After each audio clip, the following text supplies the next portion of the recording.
Eh bien, bonjour, aujourd'hui je m'adresse à vous de la place sur laquelle je passe le plus clair de mon temps. Donc, comme vous savez, je dirige une petite entreprise sur le web dans le domaine des sites de rencontres nichés,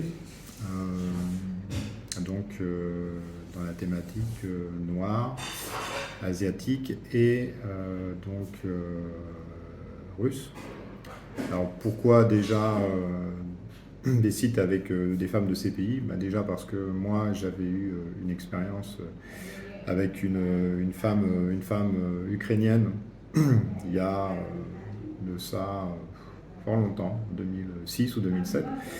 Et donc j'avais créé ce concept-là suite à mon histoire, pour faire revivre mon histoire, qui était quand même une belle histoire à des, à des hommes français à l'époque. Et puis là aujourd'hui, moi donc j'habite en Thaïlande, je suis marié avec une Thaïlandaise, très heureux. L'histoire par contre a perduré et donc j'ai aussi décliné ça. Et puis aussi pour une raison économique, c'est que si vous voulez attaquer un site de rencontre franco-français, donc avec des femmes françaises et des hommes français, le marketing coûte énormément cher, il faut arriver avec plusieurs millions d'euros, ce qui n'est pas mon cas. Voilà. Et donc je fais cette vidéo parce que j'ai eu l'idée, en fait, les gens pensent que quand on travaille dans le web, c'est facile, on prend de l'argent très facilement et que tout roule tout seul.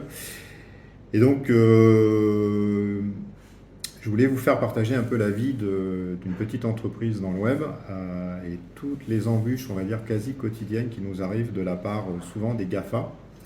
Donc, à titre d'exemple, en 2021, j'ai recensé un peu les ennuis qu'on avait eus, donc des gros ennuis, euh, qui sont un blacklistage d'AdWords sur l'ancien site de rencontre russe qu'on a été obligé de rebaptiser. Donc, je tairai le nom pour Google, chut, s'ils nous écoutent.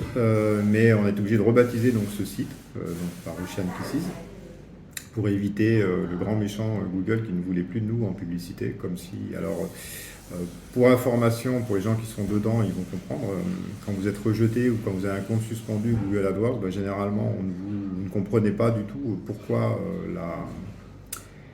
on va dire, vous êtes rejeté. C'est comme si on vous envoyait, on va dire, un dictionnaire dans la tête en vous disant, tu vas peut-être trouver là-dedans la raison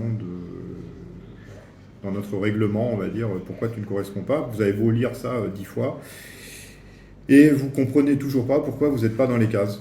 Voilà, donc comme il n'y a pas d'échange oral possible avec ces gens-là, eh bien, voilà. Donc, sans trop m'étendre au jour d'aujourd'hui, parce que le but de la vidéo, c'est de savoir si vous, pour les gens qui sont surtout un peu dans le métier, et puis même pour le quidam moyen, s'ils seraient intéressés de connaître la vie d'une petite entreprise du web et ce que l'on subit. Parce qu'aujourd'hui, moi, j'ai un peu le moral, on va dire, en berne, parce que je trouve que c'est trop. On est accusé de plein de choses sans avoir rien fait de mal. Donc, si je fais un rapide brief quand même de 2021, donc comme je vous disais, il y a un compte AdWords suspendu, donc notre compte publicitaire suspendu sur notre ancien site russe. On a un blacklistage de TiDate VIP. Donc, aujourd'hui, si vous voulez aller sur Facebook et vous voulez écrire TiDate VIP, donc notre site de rencontre Thai, on ne peut plus. Le site est blacklisté. On ne sait pas pourquoi. On a beau écrire à Facebook, il se retranche toujours derrière des règlements, un peu comme Google, on ne sait pas pourquoi. On a été blacklisté aussi sur le site TiDate VIP par PayPal.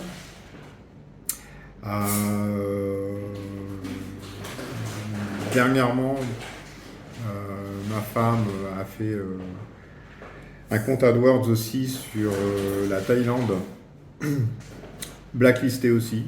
Bon, donc on va pas s'étendre trop ici, mais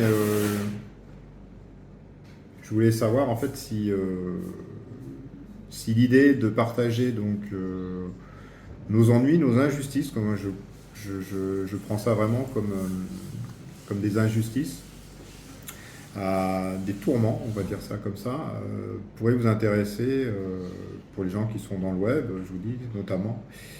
Et je ne comprends même pas, on va dire, qu'il y ait aucun journaliste qui lève ce genre de sujet en disant mais pourquoi on va dire ces gens-là qui font la pluie et le beau temps, donc Google, Facebook, les gros processeurs de paiement, d'énoncer ces gens, en fait, qui ont un gros pouvoir, font la ruine souvent de petits comme moi, par du blacklistage ou de la suspension intempestive qu'on ne peut pas contester.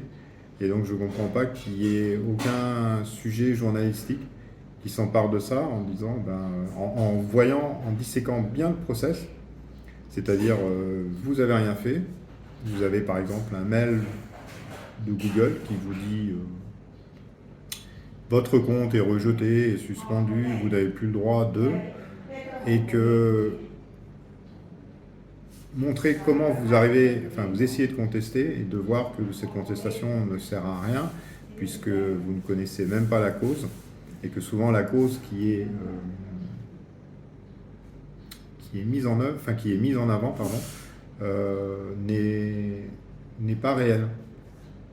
C'est-à-dire que je vais prendre l'exemple de ma femme là, il n'y a pas longtemps qui a essayé de créer un compte AdWords donc thaïlandais.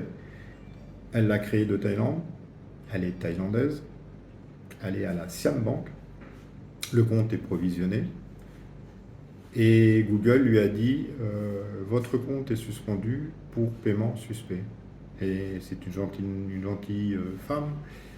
Même elle, ça l'a fait bouillir parce que quand on fait appel, on a quand même possibilité de faire appel sur Google, eh bien, ils vous retorquent que vous ne correspondez pas à leur politique ou je ne sais quoi. Mais en fait, on ne sait pas pourquoi. Donc en fait, c'est très agaçant parce que on ne sait jamais la raison réelle, la vraie raison, j'insiste, pourquoi il y a tout ceci. Voilà. Donc moi, j'ai fait un petit fichier. Tous les jours, quasiment, je consigne mes mésaventures de ces GAFA. Qui vont, je pense, me ruiner assez rapidement, enfin, stopper mon activité. On pense même que les dés sont pipés, on va dire, le capitalisme fait que y en a qui sont favorisés, d'autres qui sont défavorisés. Et donc, dites-moi si ça vous intéresse, et périodiquement, je vous ferai une petite vidéo de ce qui nous arrive.